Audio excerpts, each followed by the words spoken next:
diseminasi budaya positif. Jadi ngomong masalah asli. Jadi yang saya hormati pemateri dalam hal ini Pak Samsul selaku pembawa materi dan teman-teman guru sebagai peserta dalam kegiatan ini.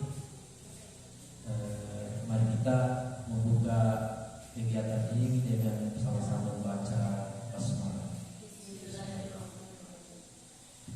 Baik,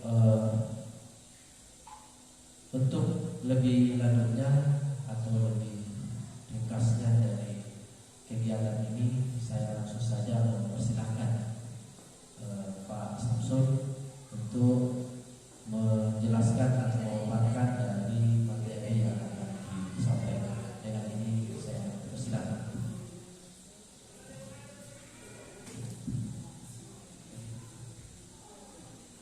Bismillahirrahmanirrahim. Assalamualaikum warahmatullahi wabarakatuh. Salam dan bahagia Bapak Ibu guru hebat. Sebelum saya menyampaikan materi, saya perkenalkan diri dulu, meskipun sudah dikenal. Perkenalkan, nama saya Samsul, calon guru penggerak angkatan 7 dari SMA Pesantren Putri Yatama Mandiri. Yang saya hormati Bapak Wakil Kepala Sekolah, Bapak Abdurrahim SPD LPD, beserta di tengah-tengah kita juga hadir pengajar praktik Ibu Hajah Hairati SOS SPDI, dan ada juga salah seorang dari guru penggerak Ibu Humairah SPD, dan para ibu guru hebat, bendahara SMA, dan ada juga guru agama SMA, dan ada rekan kita dari SMP Pesantren Putri Yatama Mandiri. Dalam hal ini saya akan melakukan diseminasi budaya positif di sekolah kita tercinta, yakni SMA Pesantren Putri Yatama Mandiri, di mana kami sebagai calon guru penggerak angkatan 7 mendapatkan tugas untuk menyebarkan pemahaman budaya positif kepada rekan-rekan guru yang ada di sekolah masing-masing. Nah, mengenai budaya positif, yang pertama yaitu mengenai perubahan paradigma. Perubahan paradigma di sini ada sebuah permainan kegiatan yaitu kepalan tangan. Saya kira yang dari guru penggerak mungkin sudah paham tentang ini. Di sini ada si A dan si B. Nah, yang A ini mengambil secari kertas, kemudian disobek, ditulis sesuatu yang sangat berharga di kertas itu, kemudian dimasukkan ke dalam kepalan tangannya. Nah, sementara yang si B ini berusaha untuk membuka kepalan tangan tersebut dengan berbagai cara yang dilakukan, yaitu membujuk, merayu, menyogok, dan lain sebagainya, sehingga si A ini mau membuka kepalan tangan yang dimana di dalamnya ada sesuatu yang sangat berharga menurutnya. Jadi kira-kira apa yang terjadi? Misalkan Bapak Ibu berada di posisi A, sementara ada teman yang di posisi B ini berusaha membujuk kita, merayu kita agar membuka kepalan tangan kita tersebut. Apakah kita membukanya atau tidak? Masya Allah, Bu Yuli membuka. Ya, beda dengan halnya saya dulu. Saya memilih untuk mengepal tangan saya erat-erat. Dan hal yang sangat penting diketahui bahwasanya tangan kita itu harus dibuka. Karena kenapa? Sesuatu yang berharga itu harus kita bagikan kepada sesama kita, bukan cuma kita yang menikmatinya. Jadi kalau Ibunda Yuliani tadi langsung membuka telapak tangannya yang dikepal, berarti sesuatu yang sangat luar biasa. Jadi tidak ada yang disembunyikan kepada rekan-rekan guru. Jadi sesuatu hal itu yang baik, sifatnya baik harus dibagikan. Ya, itu ya. Ya. Nah, ini mengenai perubahan paradigma stimulus respon, teori kontrol dan teori pilihan. Siapa sesungguhnya yang memiliki kontrol? Apakah diri kita atau orang lain? Nah, di sini ada stimulus respon. Kita mencoba mengubah agar orang berpandangan sama dengan kita. Jadi sebenarnya kita tidak bisa memaksakan kehendak kita kepada orang lain. Yang ada hanyalah kita berusaha memahami pandangan orang lain tentang dunia. Kemudian ada perilaku buruk dilihat sebagai suatu kesalahan. Tapi dalam teori kontrol atau teori pilihan itu semua perilaku memiliki tujuan. Jadi apapun yang kita lakukan itu ada tujuannya. Kemudian orang lain bisa mengontrol saya. Kalau di teori kontrol hanya Anda yang bisa mengontrol diri Anda. Jadi begitu pun juga sebaliknya, orang lain tidak bisa mengontrol kita dan kita juga tidak bisa mengontrol orang lain. Hanya diri kita yang bisa mengontrol diri kita sendiri. Kemudian pemaksaan ada pada saat bujukan gagal. Nah, ini sebenarnya tidak boleh dilakukan. Yang ada adalah kolaborasi dan konsensus menciptakan pilihan-pilihan baru. Kemudian di stimulus respon itu model berpikirnya menang kalah. Tapi di teori kontrol pilihan itu kita harus berpikir model berpikir kita itu menang-menang. Jadi tidak ada menang kalah. Nah, ini perubahan paradigma. Kita lanjut kepada disiplin positif. Nah, disiplin positif merupakan cara penerapan disiplin yang mengajarkan kepada murid untuk bertanggung jawab dan menumbuhkan kesadaran diri berdasarkan nilai-nilai kebajikan. Disiplin positif lebih ke arah disiplin diri yang dapat mengontrol diri dalam melakukan segala tindakan.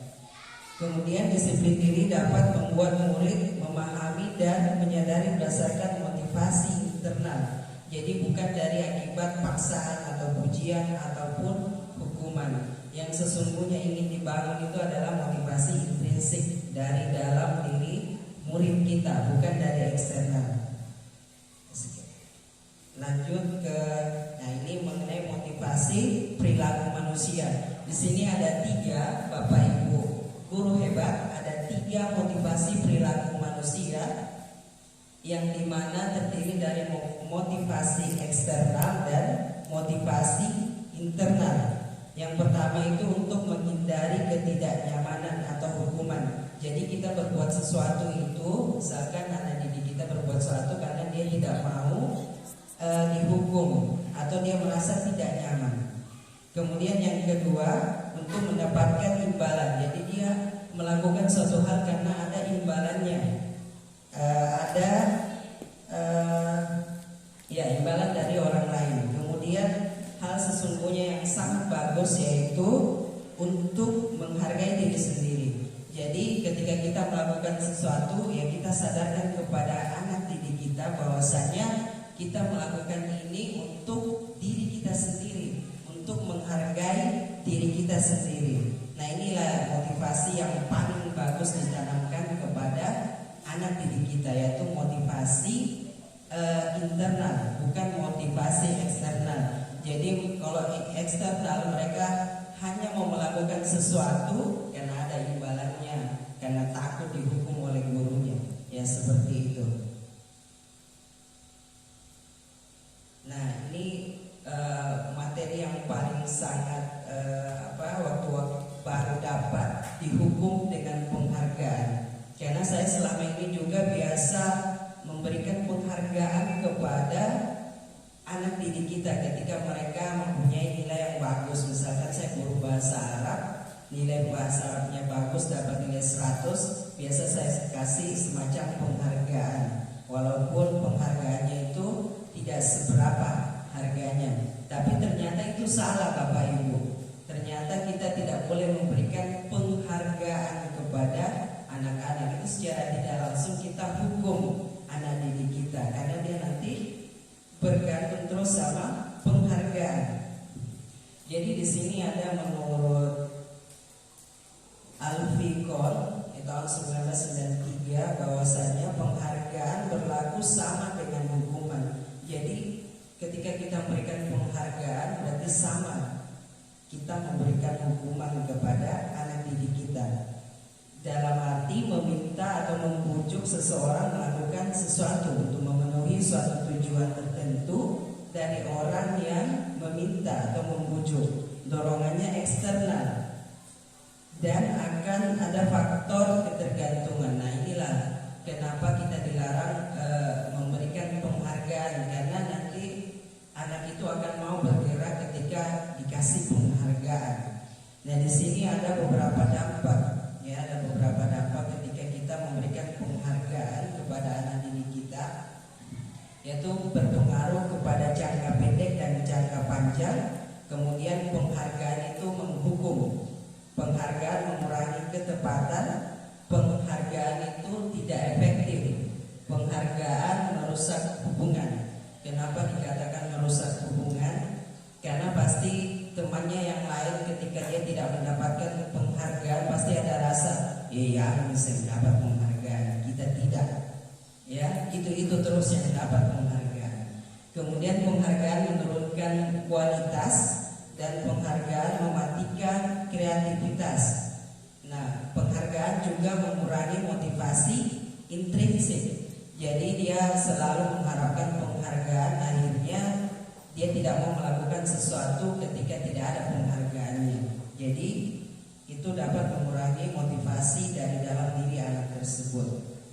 Nah, yang seharusnya kita lakukan adalah memberikan apresiasi, semacam kita betul-betul mengatakan bahwasanya anak didik kita ini, misalkan si A mendapatkan nilai yang bagus, ya kita berikan apresiasi di depan temannya, tapi jangan lupakan yang lain, karena setiap anak itu unik, setiap anak memiliki perbedaan masing-masing. Jangan kita hanya memperhatikan satu murid saja, tetapi semuanya harus diperhatikan. Nah, itu saya kira memang tugas kita sebagai guru sangat berat, karena ketika kita hanya memperhatikan satu murid pasti yang lain merasa cemburu, tidak diperhatikan. Apalagi kalau guru perempuan, ya sesama perempuan juga, ya itu biasa rasa cemburunya sangat tinggi sekali ketika hanya satu yang diperhatikan.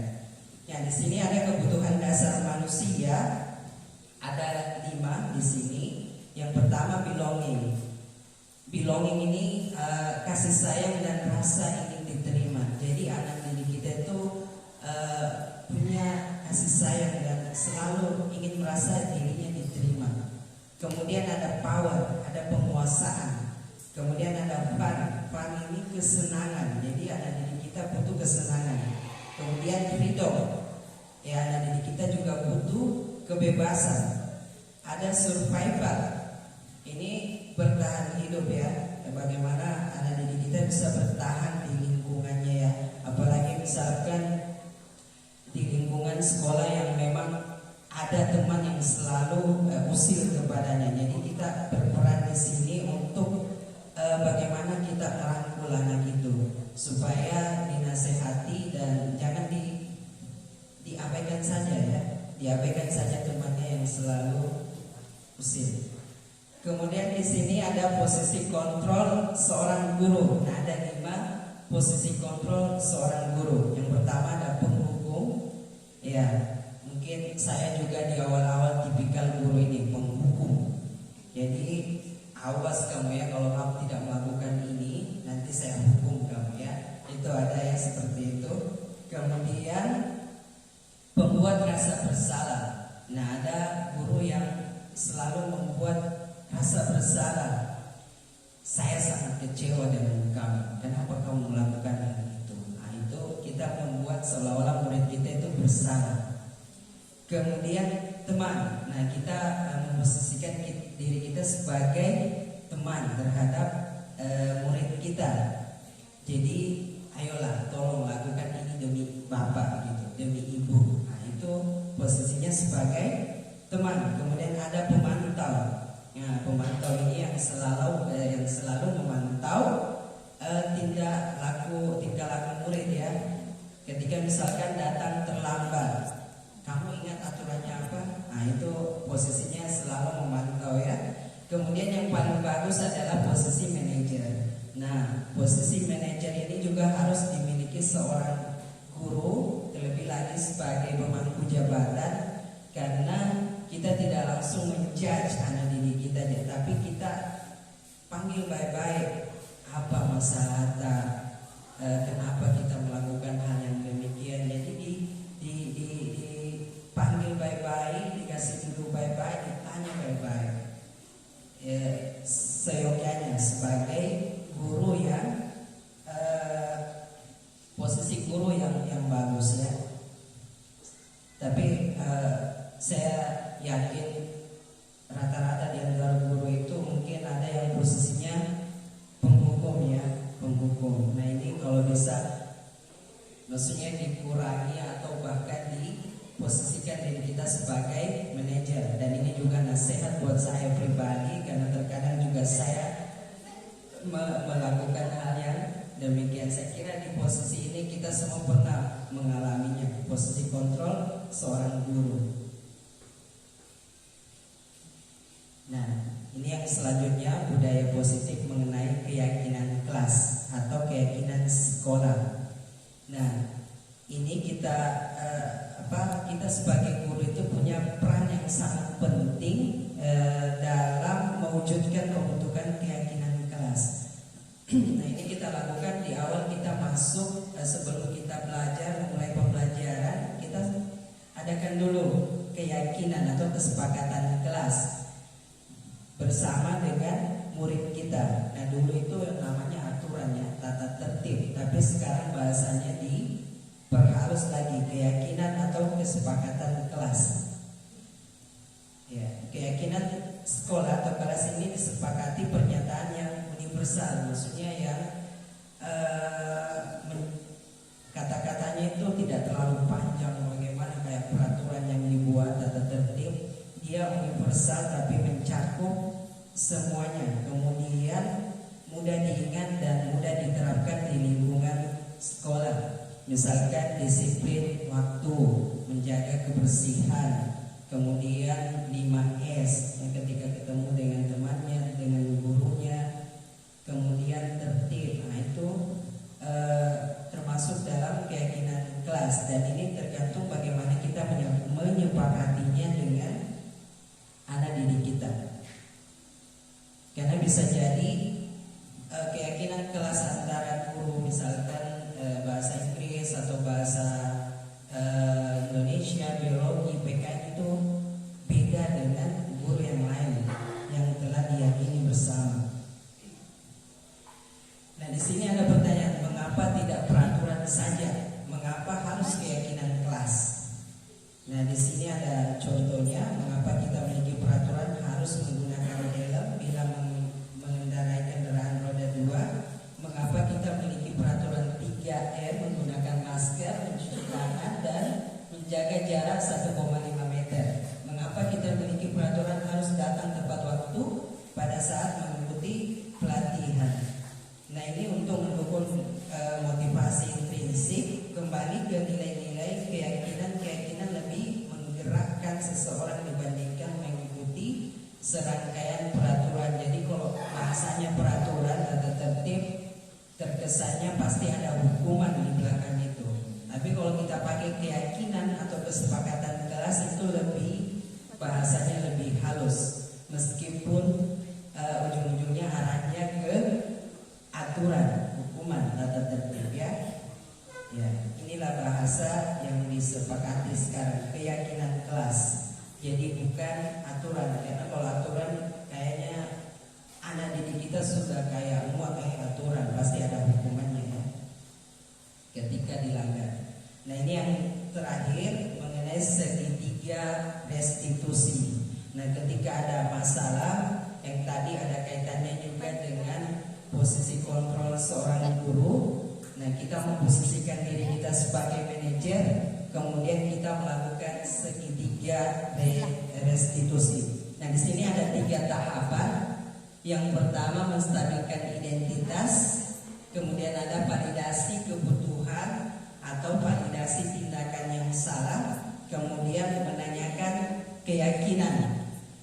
Di menstabilkan identitas itu ketika kita panggil bye-bye anak kita tanyakan, setiap orang pasti pernah melakukan kesalahan. Jadi kita coba menstabilkan identitas. Kamu bukan satu-satunya yang pernah melakukan ini. Jadi seolah-olah ada judgementnya. Kemudian validasi kebutuhan atau tindakan yang salah, kita bisa menanyakan, kamu tentu punya alasan mengapa melakukan itu. Apakah cara yang lebih efektif untuk mendapatkan apa yang kamu butuhkan? Nah, ini di pertanyaan validasi tindakan yang salah atau validasi kebutuhan. Kemudian menanyakan keyakinan, nilai-nilai apa yang telah kita sepakati di dalam kelas sebelum kita mengikuti pelajaran itu diingatkan. Pasti siswa tersebut ketika sudah menyepakati atau meyakini keyakinan kelas, itu pasti mereka ingat ketika mereka berbuat pelanggaran. Kemudian kamu ingin menjadi orang yang seperti apa? Nah, itu kita tanyakan pada saat mereka lakukan kesalahan. Nah, ini sudah saya praktekkan di tugas demonstrasi kontekstual mengenai segitiga restitusi. Nah, itu sudah ada saya upload di YouTube. Contohnya meskipun sederhana seadanya aja, tapi seperti itu contohnya ketika kita memposisikan diri kita sebagai manajer, kemudian melakukan segitiga restitusi untuk memecahkan masalah yang dihadapi oleh anak didik kita. Ya.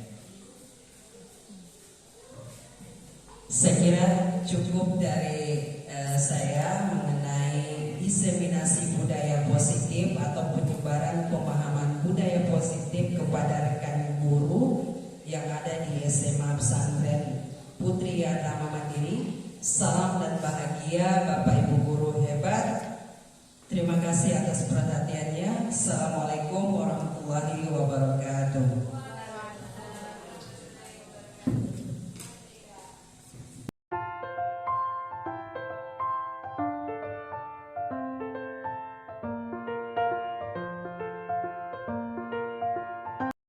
Tadi Bapak dengar laporan dari ketua kelas bahwasanya kamu habis bertengkar dengan Iva ya?